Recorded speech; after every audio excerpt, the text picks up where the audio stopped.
Hi, everyone. This is Rose Odette with Bullish on Business. And today we have such a treat because we are sitting down with someone who truly embodies what it means to build from the ground up, literally.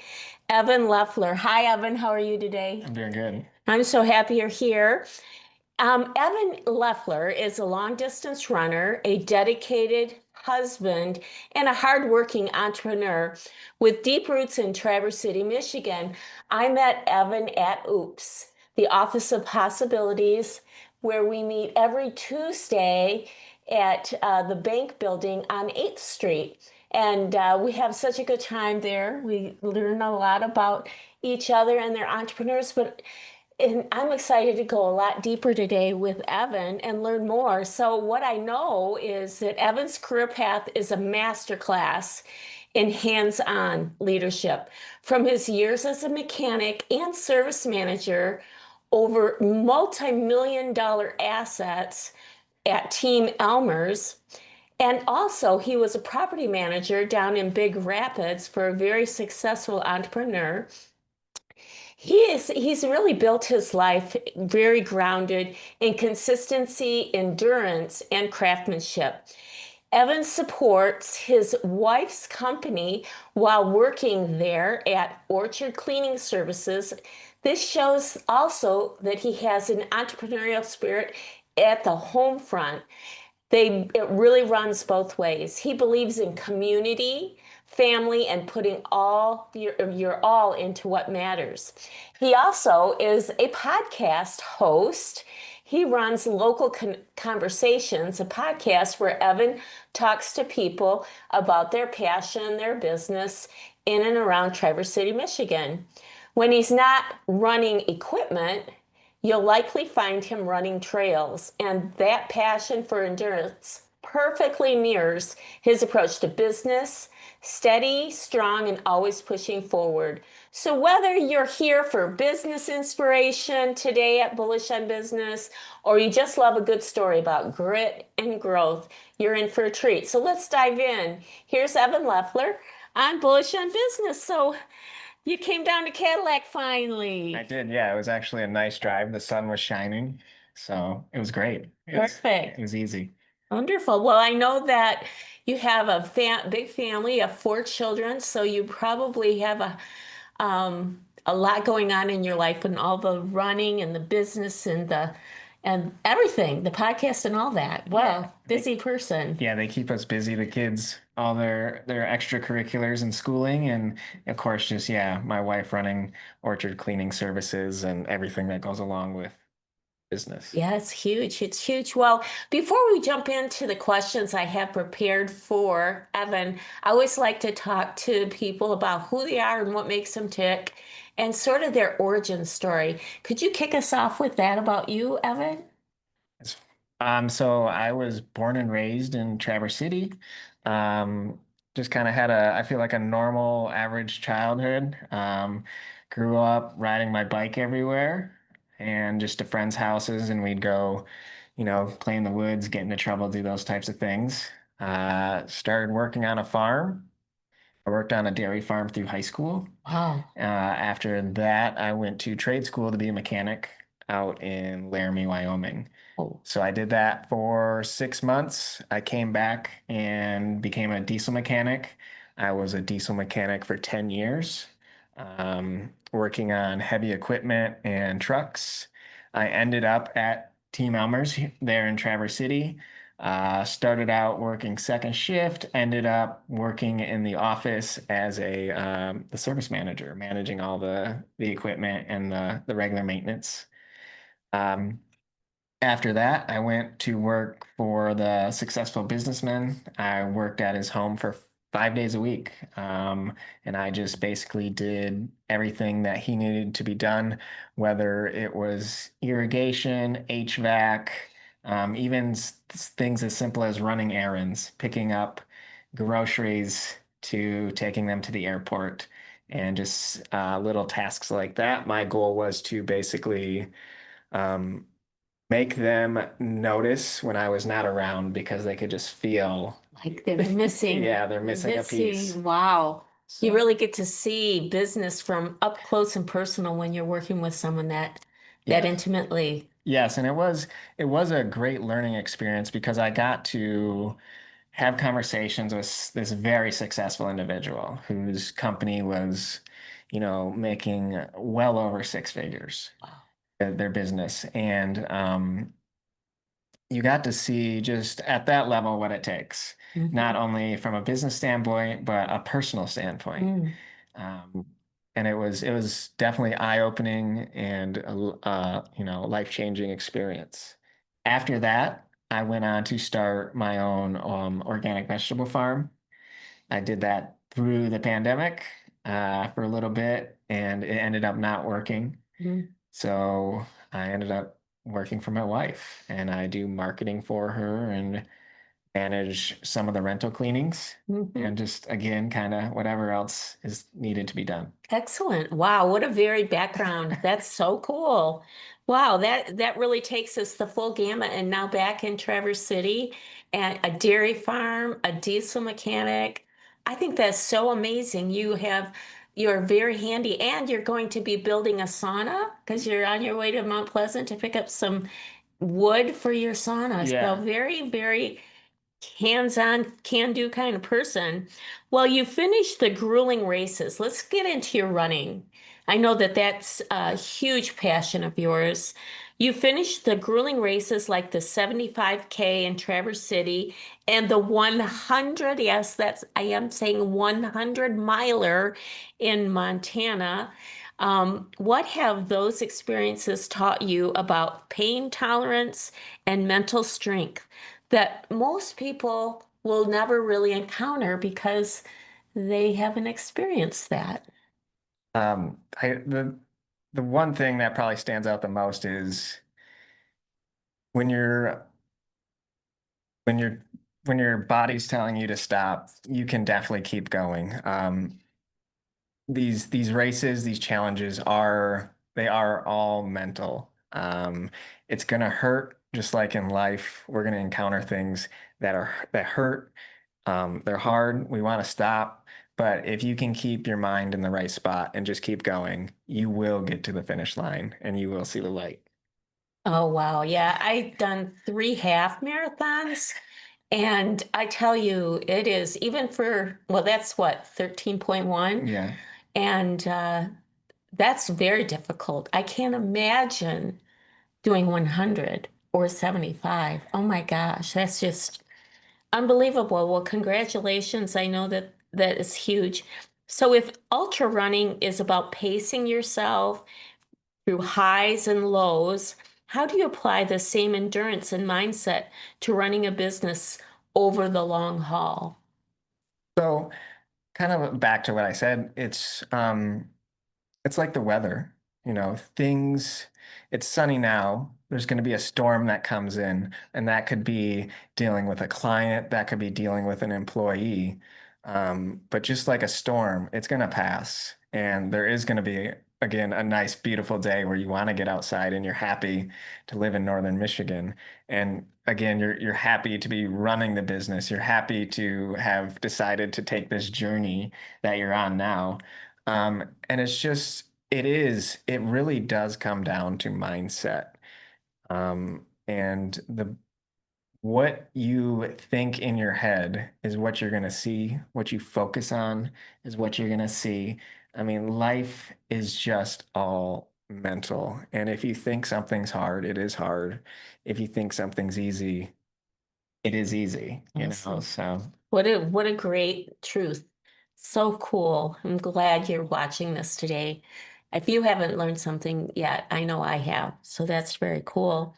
Let's switch gears over to business and business growth. Orchard Cleaning Service has grown to over 300 reoccurring monthly clients. What? yes. That's huge. I had no idea. I knew you had a great name and I knew that you guys were growing, but I had no idea. That's huge. What was the biggest leap in going from a handful to becoming a true regional company?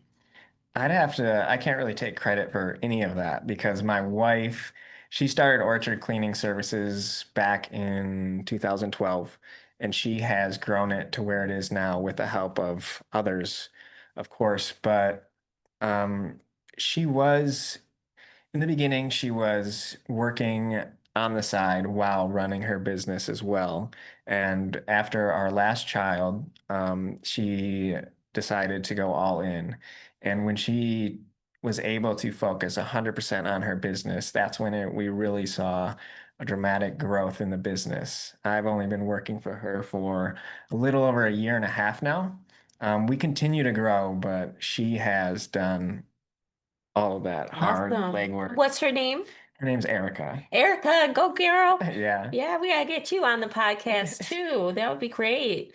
But I do know how important it is to have a supportive spouse because when I was running my business, you just even still, you really can't do it without support of your family, and it really is important because you have those four children, and I think that that's awesome to grow to a true regional company. The community really depends on you when you're like really playing that kind of a role with 300 different units. Amazing. So, how do you personally manage quality and trust now that you've been there a year and a half and you're focusing on the marketing? Where's the client's home? Where every client's home is personal and sacred space, how do you guys really handle that is from the quality perspective? Some people are super picky, some people are a little bit not so much. How do you do that? So I will give all that credit to our trainers. We have one specific trainer who's been training, I believe, for about 2 years now. And I actually asked her this question, what's the most important thing that you teach the new techs and the new trainees when they're going through training? And she told me her exact answer was quality, quality over everything. Wow. So it doesn't matter if you're going over on time, quality, it is who we are, and it's without the quality, your name just doesn't mean the same thing. Mm, And then hmm. as far as yeah, clients do let us into their home. It is a safe space. It's a Hmm. very personal space, Hmm. and we don't judge. This is kind of like the Planet Fitness. This is a judgment-free zone, and we understand everybody has their own lives and their own Hmm. personalities, and we enjoy it. We enjoy the opportunity to be Awesome. led into this special place. When I used to have, lucky enough to have someone coming in and helping me, I would want to clean before the cleaner got there, 'cause That's but I normal. never had time. So it's like, I'm sorry. It's But normal. yeah. Well, let's switch gears again to your philanthropic work and something that really touches my heart, and I know the hearts of a lot of people. You have a cancer project called Cleaning for a Reason. You partner with Cleaning for a Reason to give free cleanings to cancer patients. What drove you guys to get involved in that initiative, and what does it mean to you guys personally to do that work? So, Cleaning for a Reason is a national organization, and I believe they're also in Canada as well. And my wife decided to join Cleaning for a Reason because she just wanted a way to give back to people in a time of need. And she came across the opportunity to join this, and it aligned with the cleaning business. So it just kind of made sense, to help these people who are going through this very challenging time and just help them take something off their plate because having a clean home is not only for the sanitary reasons of somebody that's dealing with cancer treatment, but also the mental benefits of just taking that one thing off your plate that you don't have to worry about. That's so giving and so touching. Uh, Now, we will be putting information in the show notes. So if you're interested in connecting with Orchard Cleaning Service, if you have a loved one or a friend or something, we'll be able to help connect them with Yeah. that information in the show notes. Yes, and we also have a page where you can donate to. I'll get you that information. Wonderful. So those that just want to help out, wow, that's awesome. Can you share a moment or a story where you saw firsthand where you actually made a difference for someone fighting cancer? So I personally have not actually cleaned for somebody, but I sent this message out to our cleaning techs, and one of the things they just kind of all said was they are just so appreciative Mm, of this thing, mm, that we're doing for them when they're just struggling, and it's just they are just so appreciative, and they just repeatedly will tell you, "Thank you so mm. much. This is so helpful, and it means a lot." And not a lot. We have had several people that we cleaned for when they were, going through their cancer treatment, who have now in return came back and we actually cleaned for them on recurring services Awesome. because it just made that big of a difference. Sure. Wow, that's a great, and it's interesting that your texts bring you that message because it affects everybody. And I can imagine the caregivers who really are like, they need a little respite care too. They need a little break Yeah. from time to time. Oh, that's amazing. Some business owners see philanthropy as optional.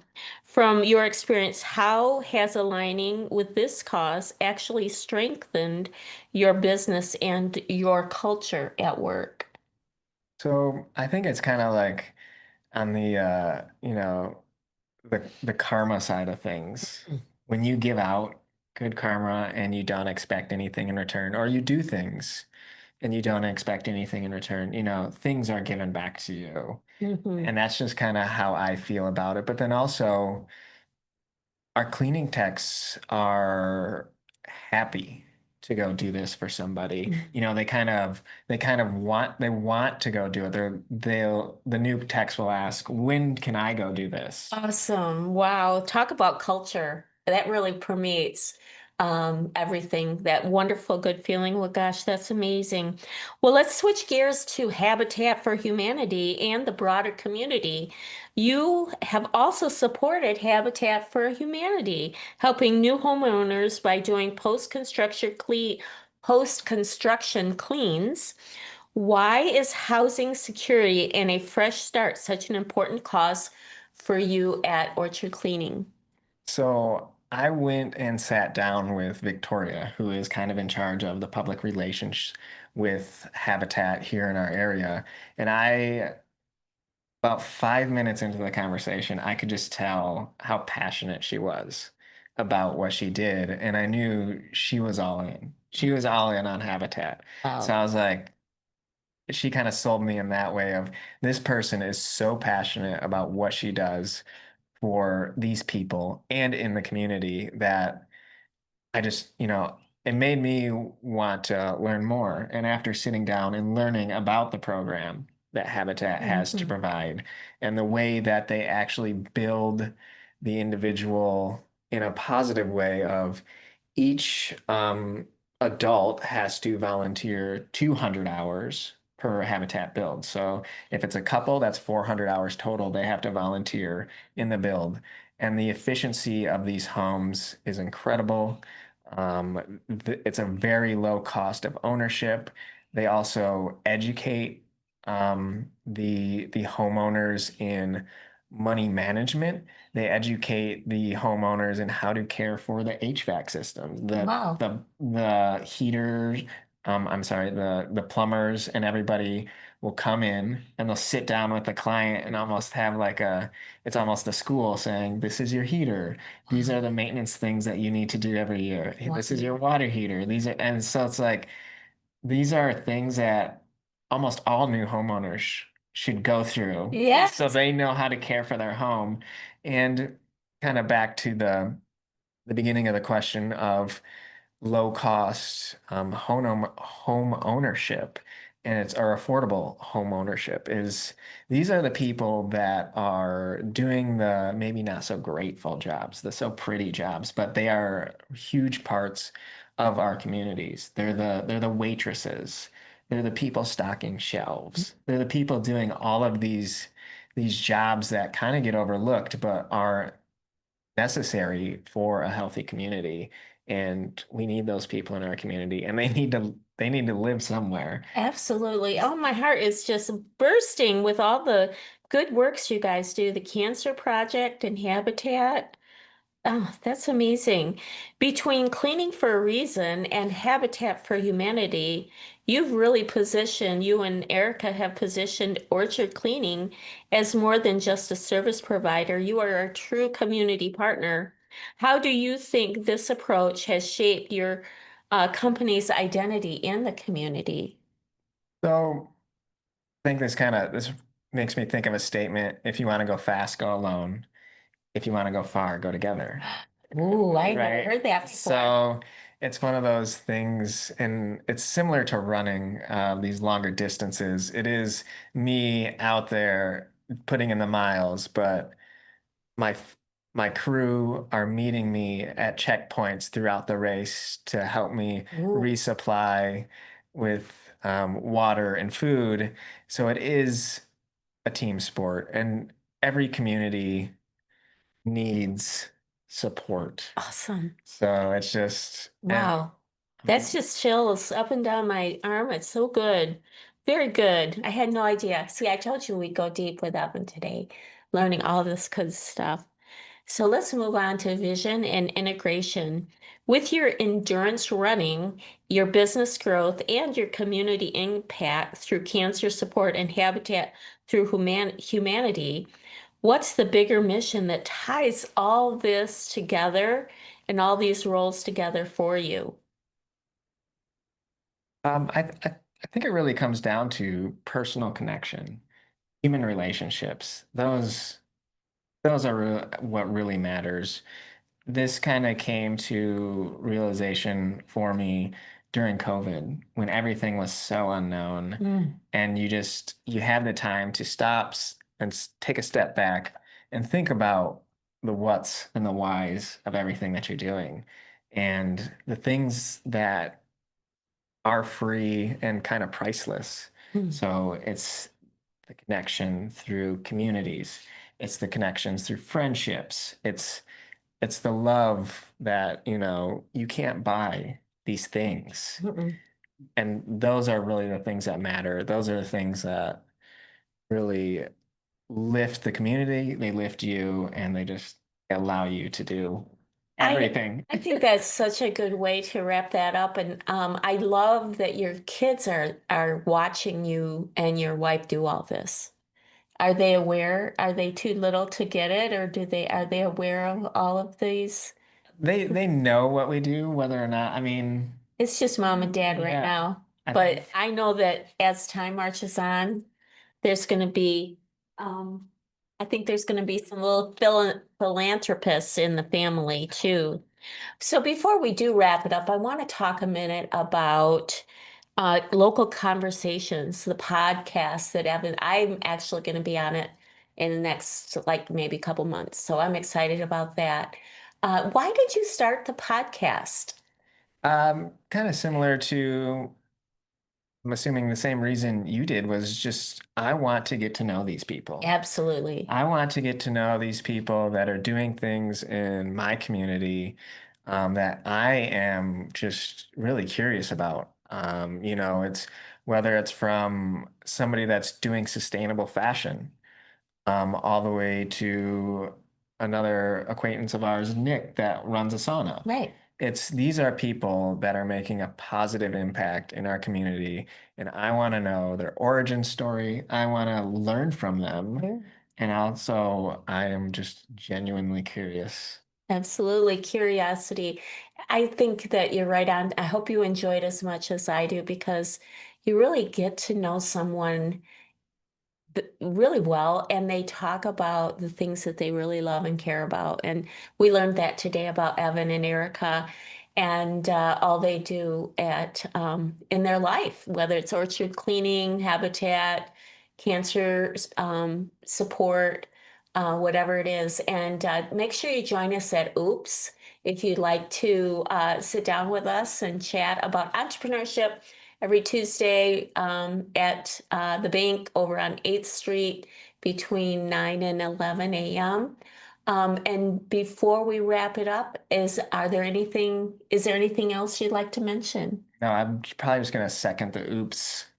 If you are curious, if you are in the area, you need to stop by because it is I mean, kind of going back to, it's a place for anybody and everybody to come learn, talk, and just have a, a feeling of support because there's no secrets. Everybody wants to help. Everybody wants to see you succeed. That's so true. Excellent. Well, great way to wrap it up. Thanks a lot, Evan. And we'll have you back in a year or two. Perfect. Awesome. Well, with that, we're going to say goodbye. Have a good one. Bye. Thank you. Bye.